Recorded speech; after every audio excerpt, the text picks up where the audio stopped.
نحمده ونستعينه ونستغفره ونعوذ بالله من شرور أنفسنا وسيئات أعمالنا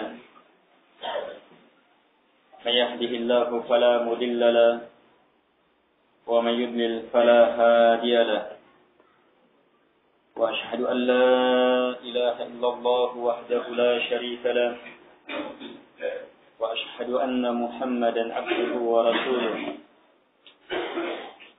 يا أيها الذين آمنوا اتقوا الله حق تقاته ولا تموتن إلا وأنتم مسلمون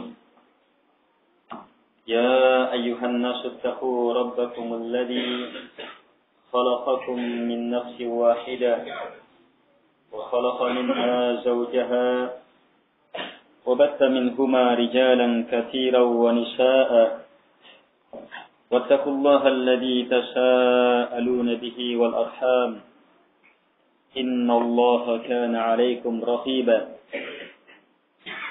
يا أيها الذين آمنوا اتقوا الله وقولوا قولا سديدا يصلح لكم أعمالكم ويغفر لكم ذنوبكم ومن يطع الله ورسوله فقد فاز فوزا عظيما أما بعد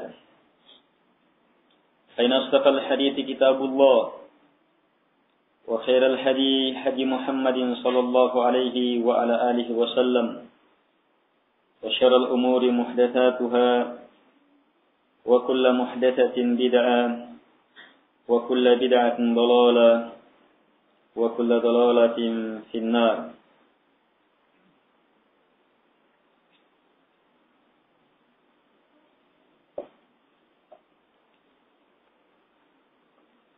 Jamaah pengajian yang dimuliakan oleh Allah Subhanahu wa taala.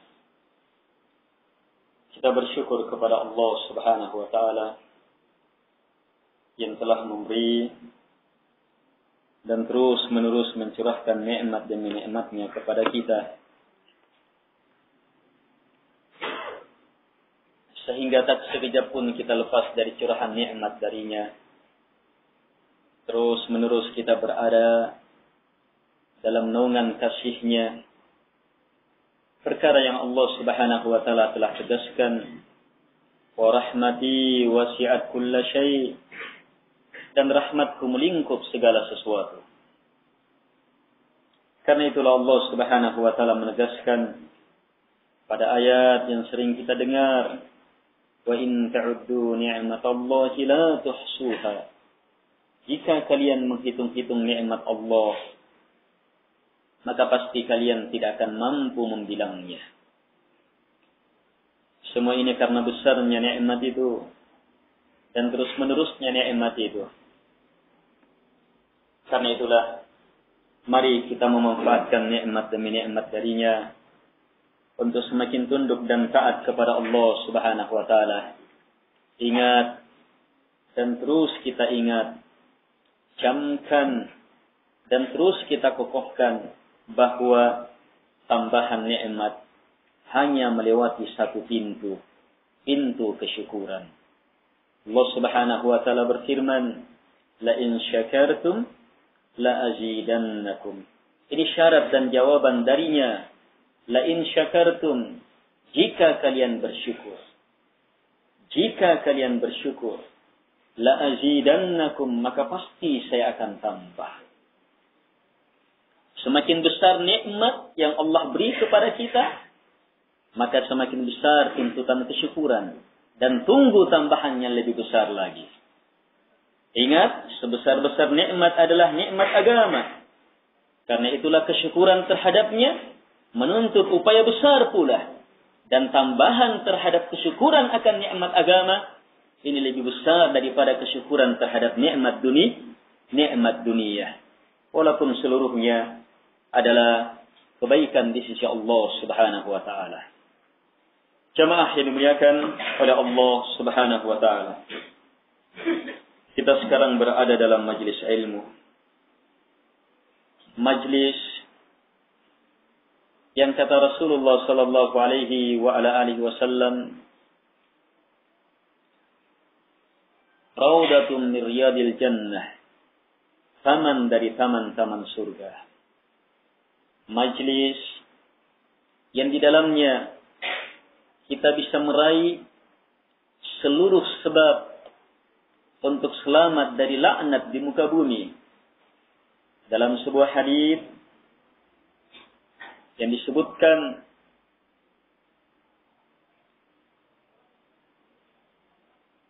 oleh beberapa imam ahli hadis dan dikuatkan oleh sebahagian ahli hadis, ad-dunya mal'unah wa mal'unatum ma fiha. Dunia itu terlaknat dan terlaknat pula semua yang ada di dalamnya. Kita ada di dalamnya, berarti memungkinkan kita ikut dalam laknat ini. Nabi SAW kecualikan, illa zikrullah wa ma wala, aw alim, aw muta'allim. Yang pertama yang Nabi kecualikan, zikrullah, mengingat Allah dengan sebenar-benar mengingat, dan segala perkara yang berhubungan dengannya. Ini luas dan sangat luas.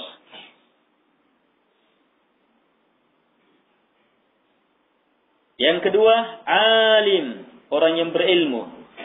Dan alim dalam Al-Quran adalah orang yang dengan ilmunya semakin takut kepada Allah Subhanahu wa ta'ala.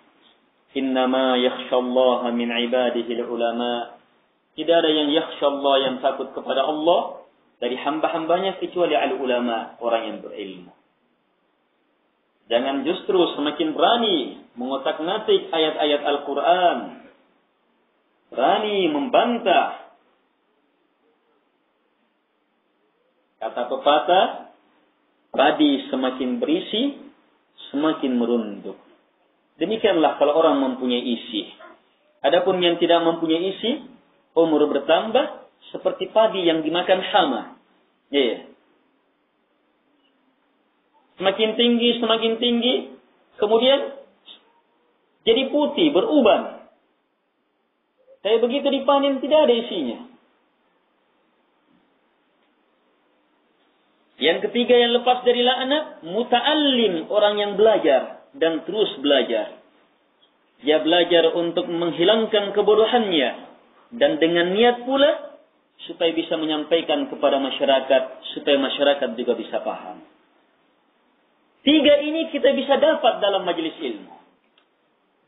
Dalam majelis ilmu kita diingatkan kebesaran Allah, kebaikan Allah, rahmat Allah, kemuliaan Allah, keagungan Allah Subhanahu wa ta'ala, ketinggiannya, sifat-sifatnya, bahwa dia semata yang berhak untuk disembah. Kita pun mengingat Allah Subhanahu wa ta'ala. Dan sangat hebat proses mengingat Allah melalui majelis ilmu. Sebab Allah berikan jaminan khusus dalam majelis ilmu. Wa nazalat alaihimus sakinah. Akan turun kepada mereka ketenangan dalam mengingat Allah Subhanahu wa ta'ala. Yang kedua, alim.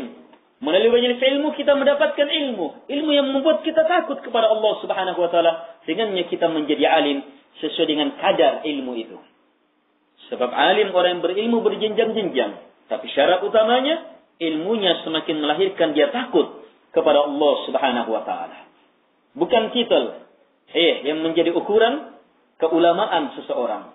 Tapi menjadi ukuran adalah khasyatullah, takutnya dia kepada Allah Subhanahu wa ta'ala setelah membaca ilmu yang datang dari Allah, keterangan yang datang dari utusan Allah Subhanahu wa ta'ala. Muta'allim, orang yang terus belajar. Jelas majelis ilmu adalah sarana untuk terus belajar dan terus belajar. Jamaah yang dimuliakan oleh Allah Subhanahu wa ta'ala. Kesyukuran besar ketika hamba telah mencintai majelis ilmu. Sebab dia adalah termasuk tiang-tiang penegak dia hidup di muka bumi dalam perjalanan pasti kembali kepada penciptanya, kembali kepada Allah Subhanahu wa ta'ala. Nabi telah menegaskan, Man salaka tariqa yaltamisu fihi ilma, sahhalallahu bihi tariqan ilal jannah. Siapapun. Nabi menyebutkan kata man. Ini kalimat mubham. Mengikutkan siapapun. Tidak memilih orang tua, muda, lelaki, wanita, berpangkat, ataupun tidak, berilmu, ataupun bodoh, pintar, ataupun orang cerdas. Seluruhnya masuk di sini. Man, siapapun yang salaka tariqa, menempuh sebuah jalan. Dengan maksud apa dia keluar menempuh jalan? Yaltamisu fihi ilma. Ini niatnya. Mencari ilmu. Maka apa? Sahhalallahu bihi tariqan ilal jannah.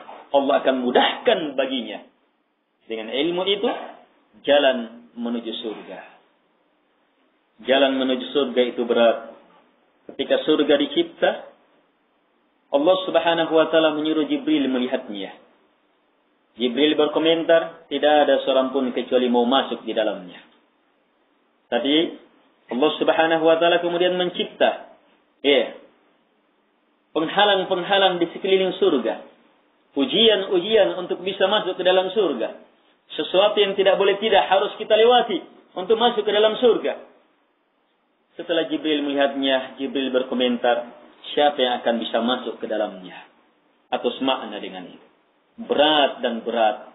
Tidak ada yang bisa masuk kecuali yang dimudahkan oleh Allah subhanahu wa ta'ala. Dan Nabi telah memberikan ilmu rahasia yang sangat besar. Bahwa kunci kemudahan itu terdapat pada kesungguhan kita dalam menuntut ilmu agama.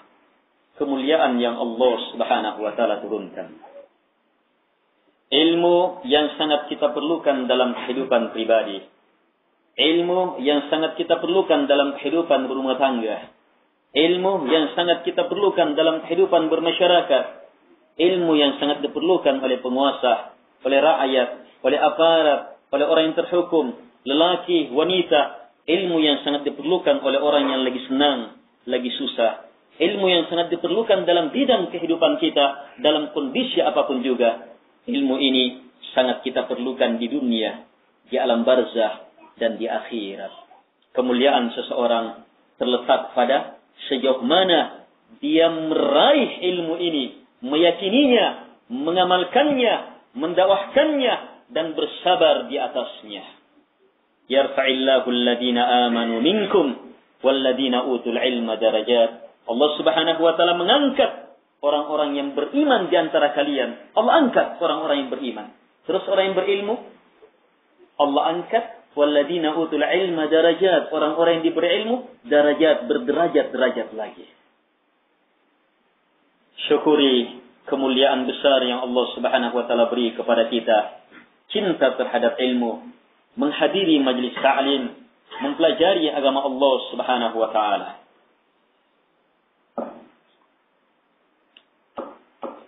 Ilmu yang akan kita bahas saat ini adalah ilmu yang terdapat dalam kitab seorang imam besar dari madhab Syafi'iyah. Dan beliau seorang imam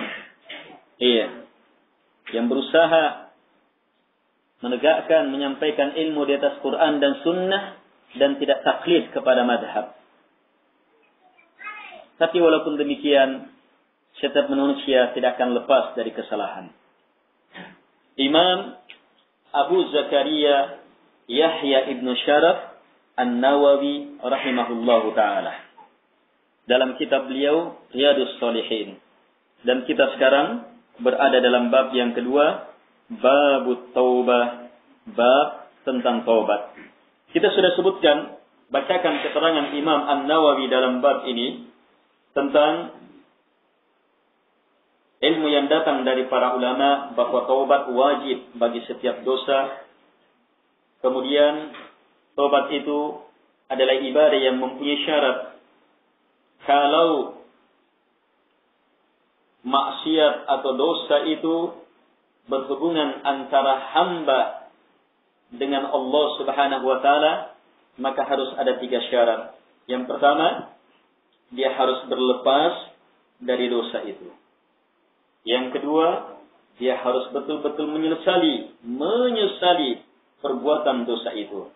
Dan yang ketiga, dia betul-betul bertekad untuk tidak mengulanginya. Baik. Tapi kalau dosa itu berhubungan antara hamba yang satu dengan hamba yang lainnya, maka ditambah dengan syarat yang keempat, yaitu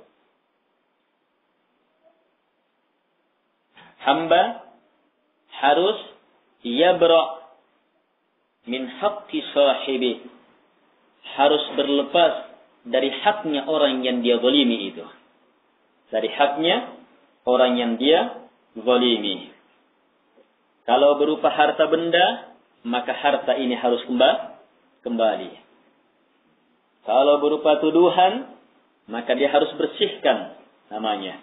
Kalau berupa hukuman, maka dia harus siap dihukum sebagaimana hal itu. Kalau berupa pukulan, maka dia harus siap. Kalau tobatnya, siap harus dipukul dengan orang itu sebagaimana pukulannya. Kalau dia tidak mau memukul, dia mau diganti dengan uang, penuhi ganti uang itu. Demikian hal-hal lain. Dan ini banyak uraian yang disebutkan oleh para ulama dalam kitab-kitab adab. Baik. Setelah itu, beliau rahimahullahu ta'ala mulai menyebutkan ayat-ayat dan hadits-hadits yang berhubungan dengan bab taubat ini. Kata beliau, qala Allah ta'ala, wa tubu ila Allah jami'an ayyuhal mu'minun.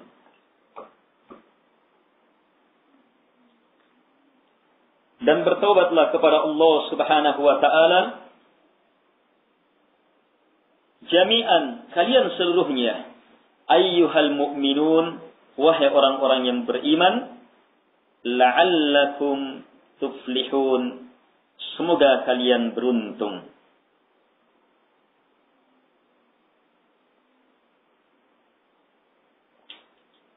Pada ayat ini Allah Subhanahu wa ta'ala memerintah kepada orang-orang yang beriman untuk bertobat kepada Allah Subhanahu wa ta'ala.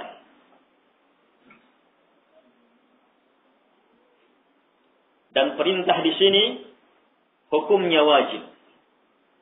Wa tubu ila Allah.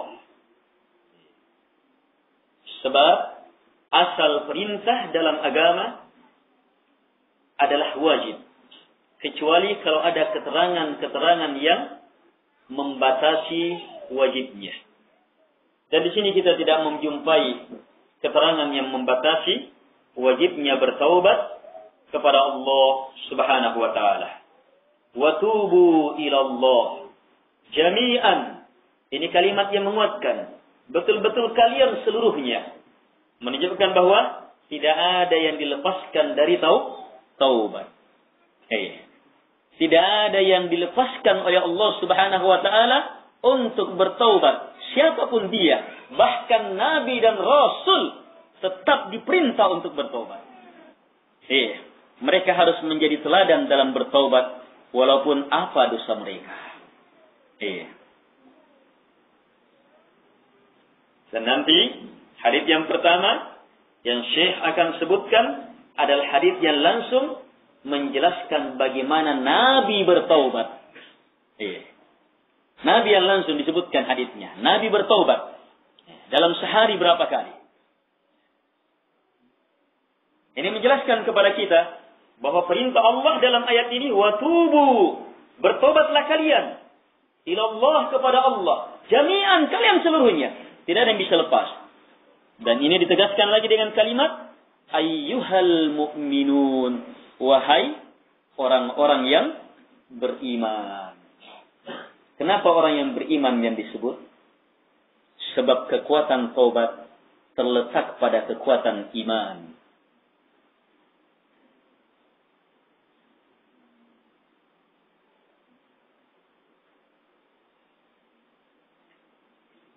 Dan memberi ilmu kepada kita bahwa taubat yang pertama adalah taubat untuk beriman. Sebab bertaubat dari semua dosa. Sebesar-besar dosa adalah kekafiran dan kesyirikan akbar. kemunafikan yang mengeluarkan dari agama. Ini taubat yang pertama. Sehingga lahir iman. Yang dengan iman ini, kita punya kekuatan untuk taubat dari dosa-dosa selanjutnya. Dosa-dosa selanjutnya. Ayyuhal mu'minun, wahai orang-orang yang beriman. Apa tujuan perintah ini? La'allakum tuflihun. Semoga kalian tuflihun. Supaya kalian tuflihun. Meraih al-falah. Kebahagiaan, keberuntungan. Al-falah terwujud dalam dua hal. Kita berhasil mendapatkan kenikmatan yang tiada tandingannya, yang disertai dengan selamat dari apa yang kita takuti, dengan sempurna selamat. Ini tuflihun. Percuma kita berhasil mendapatkan sesuatu, tapi kemudian kita juga dapat sesuatu yang bisa mengurangi apa yang kita dapatkan itu. Iya. Berarti falah, keberuntungannya berkurang. Tapi janji Allah Subhanahu wa taala pada orang-orang yang beriman, yang bertobat hanya kepada Allah Subhanahu wa taala, la'allakum tuflihun. Semoga kalian beruntung.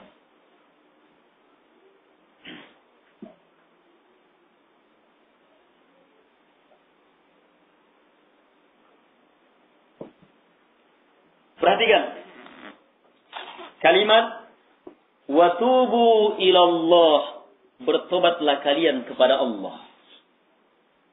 Kenapa kepada Allah?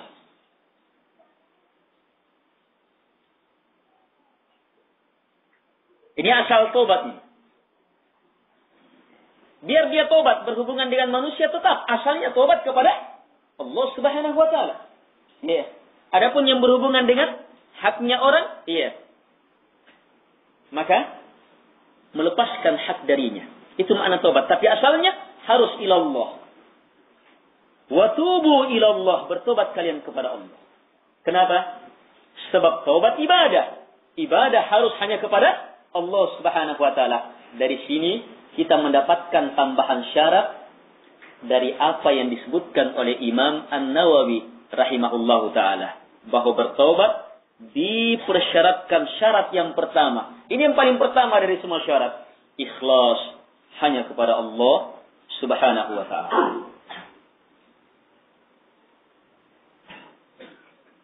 Biar kita pelaku dosa, kemudian bertekad, saya tidak mau lagi melakukan dosa, menyesal dari dosa itu, bertekad tidak akan melakukannya, tapi bukan karena Allah, maka taubat itu tidak akan diterima. Harus ilallah, kepada Allah, karena Allah Subhanahu wa ta'ala. Sebab pengampunan darinya. Kan ada taubat dalam makna sekedar menyesal saja. Iya.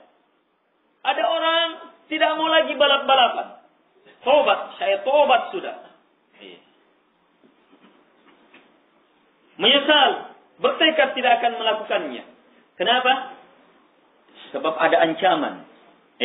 Atau berhubungan dengan penyakitnya, atau berhubungan dengan hal-hal lain, bukan ilallah, kepada Allah Subhanahu wa ta'ala. Wa tubu ilallah, bertobatlah kalian kepada Allah Subhanahu wa ta'ala. Ini bisa dipahami kalau kita memahami asal Islam, la ilaha illallah, yang menegaskan bahwa semua ibadah harus hanya kepada Allah, tidak boleh kepada selainnya. Termasuk taubat yang merupakan ibadah besar ini. Harus hanya kepada Allah Subhanahu wa ta'ala, tidak boleh kepada selainnya. Baik. Kalau berbicara tentang ikhlas, maka keikhlasan pasti mengikutkan gandengannya, yaitu apa? Tepat di atas petunjuk Rasulullah sallallahu alaihi wa ala alihi wasallam. Karena itulah pelajari petunjuk dalam Quran dan Sunnah tentang bertaubat, bagaimana berlepas dari dosa, bagaimana kita menyesal, bagaimana kita bertekad, bagaimana berlepas dari haknya orang yang satu dengan orang yang lainnya sesuai dengan petunjuk Rasulullah sallallahu alaihi wa ala alihi wasallam. Ayat ini di dalamnya terdapat sedikit pembahasan yang sangat detail. Yang sangat mendalam. Tentang kalimat la'allakum tuflihun. Semoga kalian falah, beruntung. Ada syubhat dari orang di luar Islam.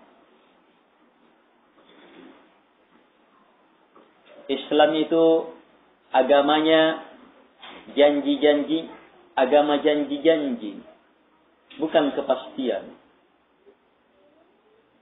La'alla, coba lihat, kita disuruh bertobat, semoga.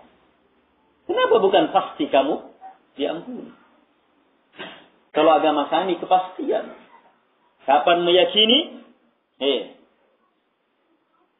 Kapan meyakini Nabi Isa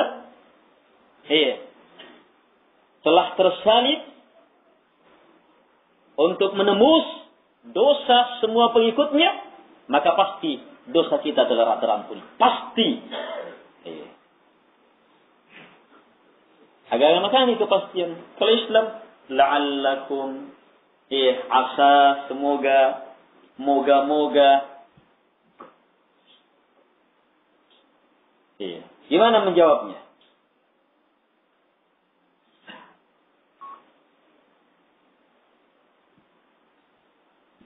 Ini syubhat saya dengar dari dialog. Ada dialog antara pendeta dengan seorang muslim. Hanya saya tidak terlalu perhatikan jawabannya.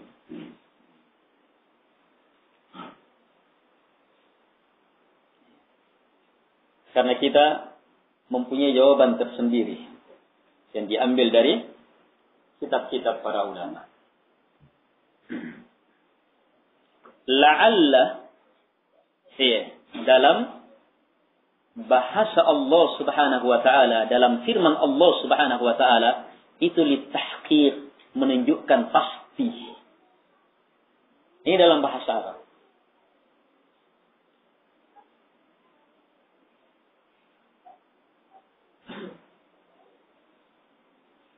Jadi ini maknanya pasti.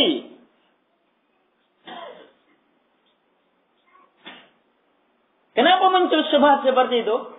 Karena mereka melihat Al-Quran melalui terjemahan. Tidak melalui bahasa. Kalaupun punya kemampuan bahasa, tidak kembali kepada usul-usul pokok-pokok dalam bahasa. Kalaupun dia punya kemampuan, kembali kepada pokok bahasa, kemampuan bahasa dalam Islam harus bergandengan dengan usul-usul tafsir yang ada dalam Islam. Supaya dia bisa paham. Akhirnya muncul salah paham. Padahal la'alla, kalau Allah Subhanahu wa taala mengatakan janji dalam Quran itu bermakna tahqiq, pasti terjadi. Tidak ada keraguan di dalamnya. Wallahu alam, ada hikmah di balik itu. Kenapa kalimatnya semoga padahal maknanya pasti? Sebab kepastian janji dalam Al-Quran adalah kepastian janji yang tetap menuntun supaya umat Islam maju dan bisa berkembang, bisa meningkat dan terus meningkat. Bukan janji pasti dalam agama paslu. Paslu sudah. Dalam agama palsu, dalam agama-agama yang lain. Coba terbukti. Banyak orang yang tidak datang gereja. Sebab sudah dijamin masuk surga. Sebab janji palsu yang salah. Metode, janji kepastian yang salah.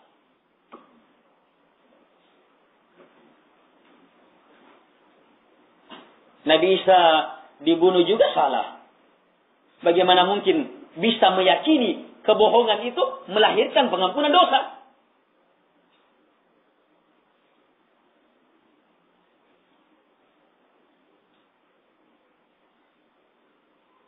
Hanya bukan uraian kita di situ ya. Dalam Al-Quran banyak uraiannya.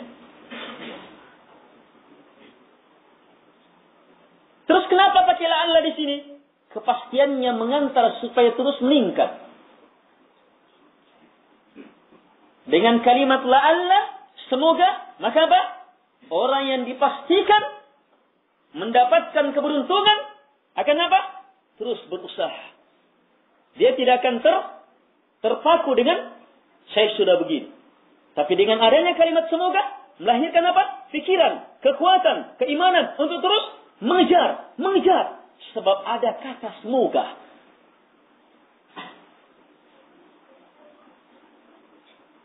Kata ini mengingatkan hamba. Siapa tahu tobatmu belum diterima? Kalau bertobat, jelas pasti beruntung. Tapi dari mana kamu tahu bahwa tobatmu telah diterima? Ini nih, makna semoga itu. Sehingga apa? Seseorang apa? Walaupun telah melakukan perbuatan itu, maka apa? Terus memperbaikinya. Dan tidak berserah di atas keutamaan besar itu. Ini sama dengan metode pengajaran yang disebutkan oleh Rasulullah SAW. Ketika Nabi SAW membonceng sahabat Mu'ad. Dalam hadis yang diriwayatkan oleh Imam Al-Bukhari dan Imam Muslim. Nabi bonceng sahabat Mu'ad bin Jabal. Mu'ad bin Jabal ulamanya sahabat. Dan Nabi SAW memberi ilmu kepadanya pendidikan yang sangat luar biasa. Ini diantaranya. Sementara dibonceng, diberi ilmu.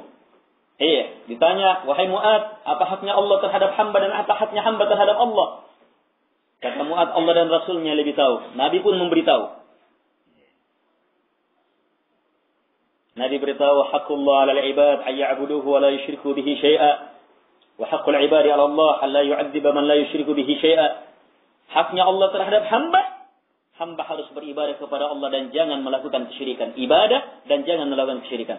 Haknya hamba kepada Allah, artinya apa? Allah mengharuskan dirinya sehingga menjadi haknya hamba untuk memenuhi janji ini. Sehingga menjadi haknya hamba. Apa itu? Allah tidak akan menyiksa selama hamba tidak melakukan kesyirikan. Ini Bukhari Muslim.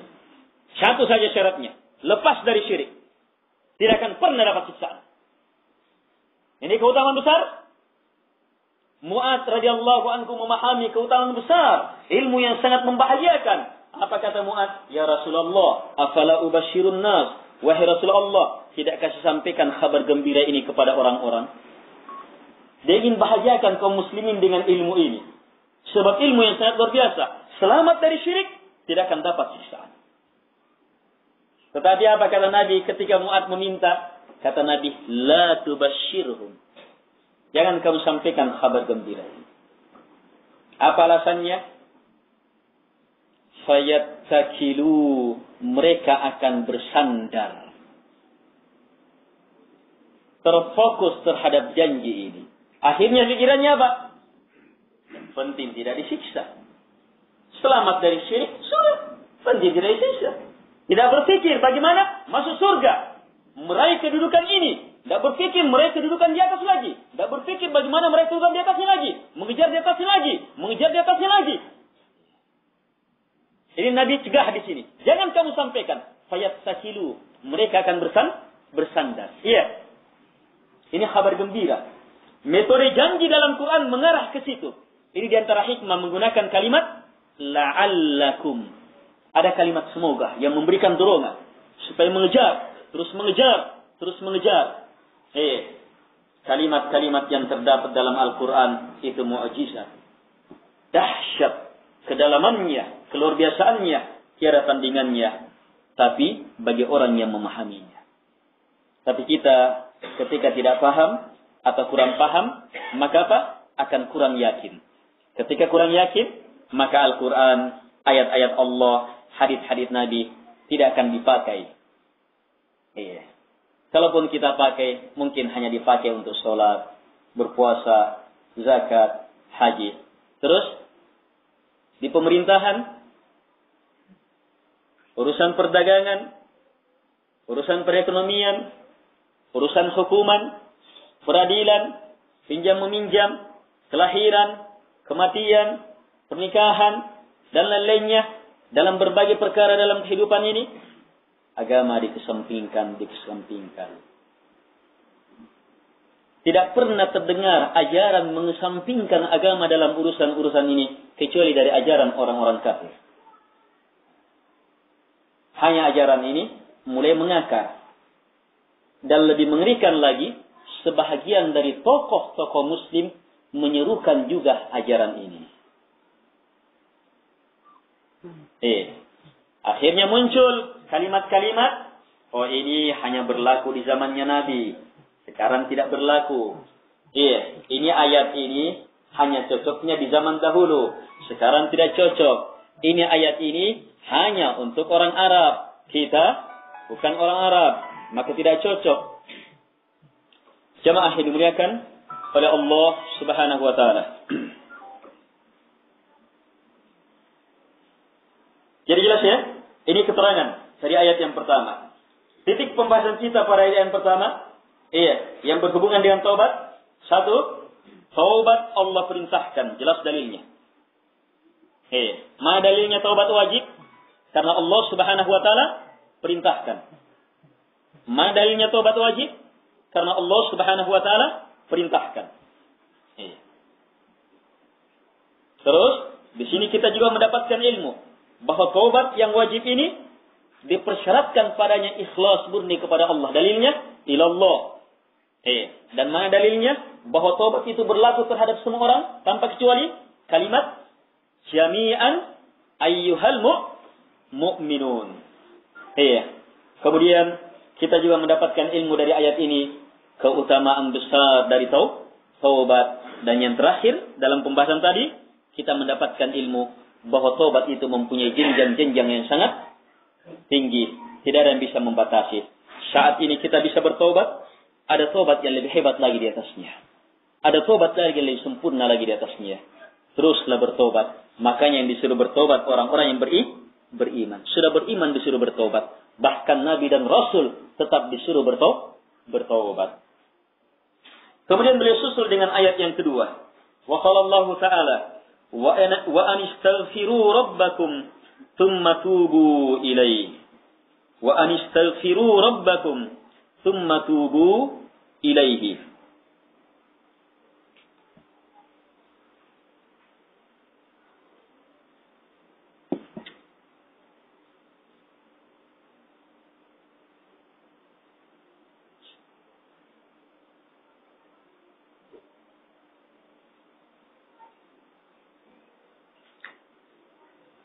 Dalam ayat dalam surah Hud ini, Allah Subhanahu wa taala memerintah kita dengan dua perintah. Pertama, istaghfiru rabbakum. Beristighfarlah kalian kepada Rabb kalian. Tsumma, kemudian tubu ilaih. Bertobatlah kalian kepadanya. Ada dua perintah, istighfar dan taubat. Istighfar dan taubat. Apa perbedaannya? Sebagian ulama menyebutkan bahwa beristighfarlah kalian kepada Rabb kalian terhadap dosa yang telah lalu.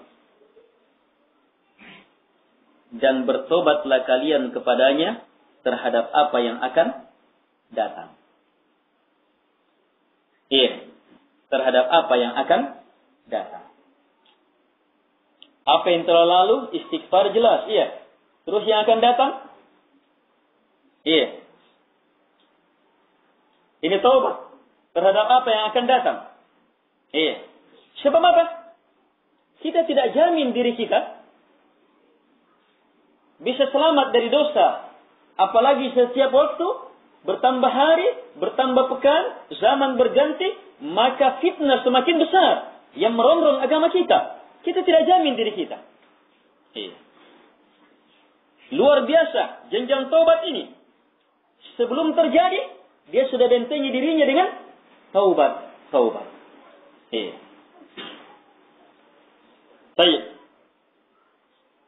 Kita juga bisa memahami pada ayat ini bahwa istighfar dan taubat itu hendaknya disatukan. Istighfar meminta pengampunan dalam makna ditutupi.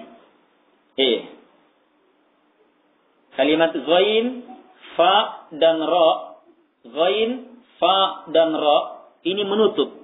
Asal maknanya. Di antara asal maknanya menutup. Iya. Petani. Iya. Petani dikatakan ghafir. Iya. Sebab apa? Dia menutup tanaman. Iya. Mighfar. Iya. Mighfar, helm. Dipakai berperang yang menutup muka. Iya. Jadi kalimat ghain fa'ra itu tidak lepas dari makna menutup. Istaghfiru. Minta pengampunan. Minta apa? Supaya kesalahan kita tertutupi. Summa kemudian tubu, bertobatlah kalian kepada Allah Subhanahu wa taala. Tobat dari kata kembali. Iya. Taba yatubu artinya raja'ah, kembali. Iya. Berarti penggabungan istighfar dan tobat melahirkan apa? Melahirkan usaha pengampunan yang dengannya tertutup dosa, bahkan hilang dosa itu dan menyebabkan pelaku dosa kembali betul di jalan Allah Subhanahu wa taala, kokoh hanya beribadah kepada Allah di atas petunjuk Rasulullah sallallahu alaihi wasallam. Jamaah ini dimuliakan oleh Allah Subhanahu wa taala. Coba perhatikan, istaghfiru rabbakum tsumma. Kalimat tsumma menunjukkan apa? Perantara. Kemudian dengan jarak. Istighfar kalian kepada Rabb kalian, kemudian bertaubat. Memberi ilmu bahwa mau sampai ke dalam kedalaman taubat, awali dengan istighfar. Banyak-banyak meminta pengampunan. Meminta pengampunan. Meminta pengampunan. Kekuatan istighfar seseorang adalah kekuatan yang membuka pikiran dia untuk melihat cacat-cacatnya sehingga bisa bertobat. Makanya kalimatnya setelah perintah istighfar, summa kemudian tubu, bertobatlah kalian kepada Allah Subhanahu wa taala. Sebab apa? Ada proses taubat selanjutnya setelah istighfar itu. Karena itulah bisa kita pahami bahwa proses meminta pengampunan itu walaupun saat ini kita belum menyadari diri kita berdosa. Tetap beristighfar. Sebab apa? Perintah ini mengantar hamba untuk membuka kesalahan-kesalahannya, melihat kesalahan-kesalahannya, melihat cacat-cacat pada dirinya, sehingga sebelum dia melihat cacat orang lain, cacat pada dirinya yang duluan nampak. Dia terapi dirinya dengan kemampuan itu. Orang yang seperti inilah yang akan jujur dalam melihat orang lain. Dan akan mampu menerapi penyakit orang lain. Sebab apa? Dia telah alami apa yang ada pada dirinya.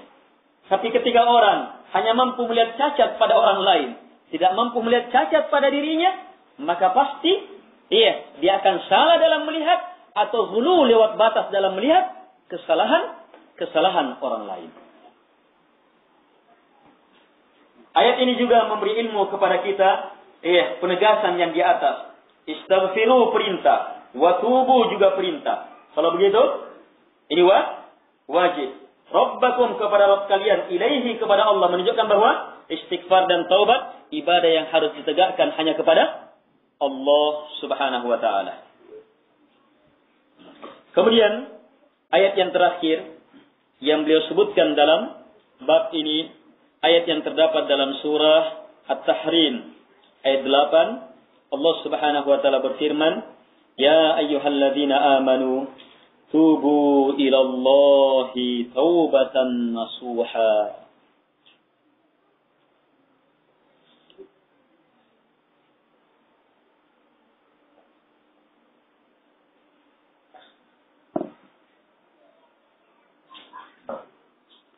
Ya ayyuhalladzina amanu, wahai orang-orang yang beriman, tubu ilallah, bertobatlah kalian kepada Allah. Taubatan nasuha, dengan taubat yang nasuha.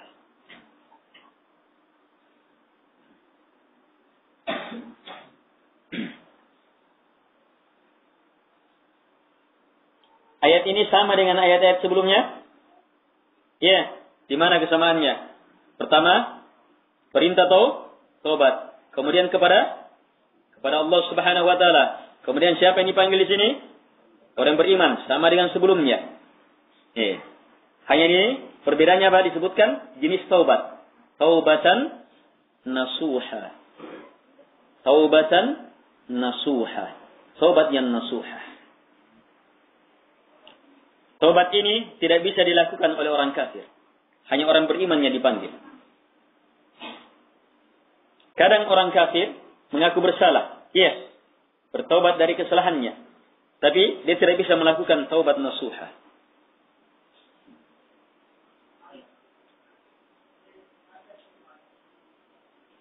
Taubat nasuha ini ungkapan-ungkapan para ulama dalam menjelaskannya beraneka ragam. Di sini saya bacakan keterangan dari Syekh Salim hafizahullah taala.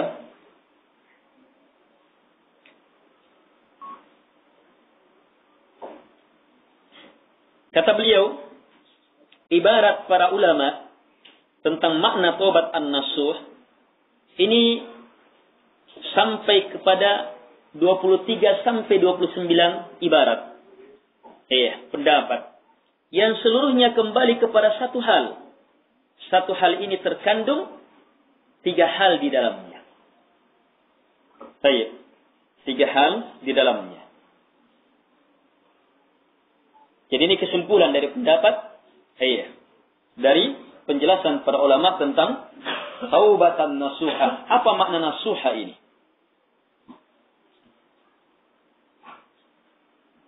Hanya yang jelas, nasuha bukan artinya nama orang di zaman Nabi namanya nasuh. Sehingga penafsirannya, tobatlah engkau sebagaimana tobatnya si nasuh. Ada penafsiran seperti itu. Ini penafsiran yang keliru. Ini penafsiran yang keliru. Baik. Taubat nasuh kata beliau di dalamnya terkandung 3 hal.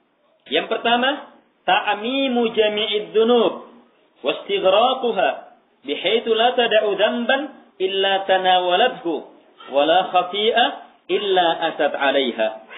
Taubat yang nasuh adalah taubat yang melingkup semua dosa. Yang menenggelamkan semua dosa. Di mana kekuatan taubat ini tidak meninggalkan satupun dosa kecuali dia cakup dan dia akan datangi, dia singkirkan dosa itu. Ini taubat nasuh.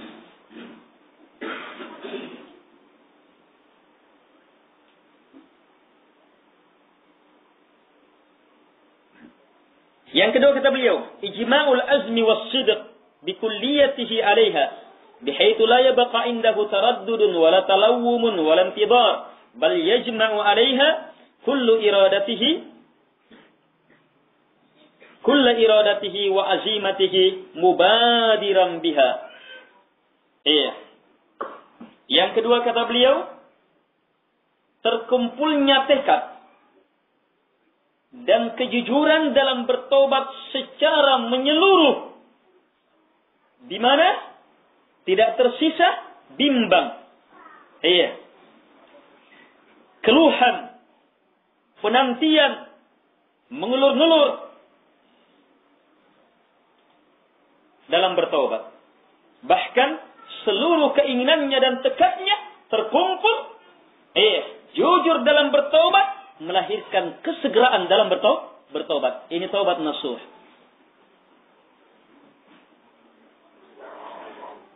Yang ketiga, takhlisuha minasyawa'ibil gharibah wal 'ilalil qadiha fi ikhlasiha.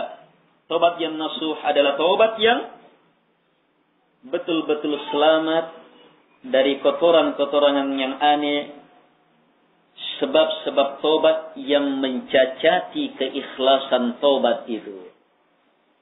Murni betul, tidak ada cacat-cacat yang mengiringinya. Saya taubat karena Allah, tetapi mau juga karena ini, mau juga karena ini, tidak ada. Murni, hanya mengharapkan pengampunan dari Allah Subhanahu wa taala apa yang ada di sisi Allah Subhanahu wa taala. Jelas ini? Dan ini dicakup oleh kata nun, shad dan ha dalam bahasa Arab. Di sini juga kembali ke makna kata nasihat. Ad-dinun nasihat. Agama itu nasihat. Ini. Agama yang menyeluruh. Agama yang penuh dengan sidq, jujur. Agama yang di atas nilai-nilai keikhlasan. Jadi taubat yang nasuha harus terkumpul tiga ini.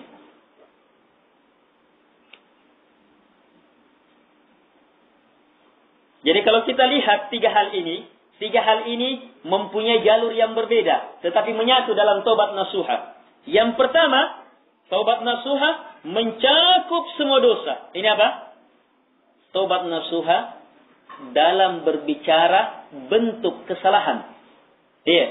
Taubat nasuha adalah taubat yang melingkup semua dosa. Ini dalam berbicara tentang apa? Dosa itu sendiri. Adapun yang kedua, taubat yang nasuha adalah taubat yang didasari oleh kekuatan tekad, kejujuran yang tidak meninggalkan ragu, bimbang dalam bertobat yang melahirkan kesegerahan. Ini apa? Taubat nasuha dalam jalur keadaan orang yang bertaubat. Adapun taubat nasuha dalam makna yang ketiga, selamatnya, bersihnya taubat itu dari berbagai maksud-maksud yang lain, murni hanya kepada Allah Subhanahu wa taala. Ini apa? Jalur taubat nasuha sehubungan dengan apa? Kepada siapa kita bertaubat. Jadi yang pertama sehubungan dengan bentuk-bentuk dosa, yang kedua sehubungan dengan orang yang berdosa, yang bertaubat, yang ketiga sehubungan dengan kepada siapa kita bertaubat. Selesai 3 ayat dari Syekh rahimahullahu taala yang mengantar kita untuk memahami makna yang beliau sebutkan sebelumnya dan memberikan tambahan ilmu tentang taubat itu. Sekian, subhanakallahumma hamdik, asyhadu an la ilaha illa anta.